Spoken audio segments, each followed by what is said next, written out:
ઉત્તર પ્રદેશના મેરઠમાં એક હૃદય દ્વારા ઘટના સામે આવી છે, જ્યારે પબજી ગેમ અને લતેને યુવકનો જીવ લીધો છે કે ખૈરનગરમાં ગુલરવાણી ગલીમાં રહેતા પ્રોપર્ટીની ડીલરમાં ફારૂક 22 વર્ષની પુત્ર મોહમ્મદ ખૈફ શુક્રવાર રાતે હેડફોનમાં લગાવી મોબાઈલ પર પબજી ગેમ રમી રહ્યો હતો, જે મોડી રાત્રે બ્લડ પ્રેશરમાં 300 ને પાર.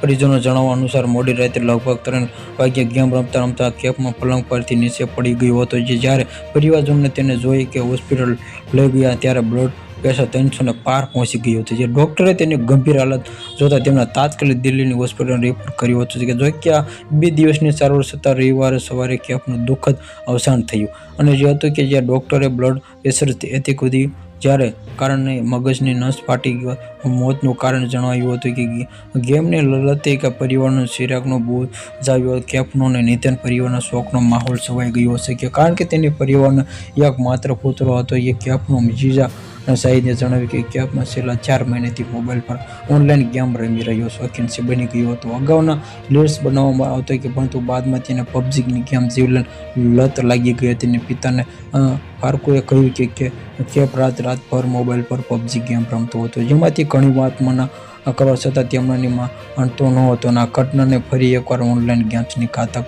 અસરો પર ગંભીર ચિંતા ઊભી કરી છે. Subscribe my channel, like, share.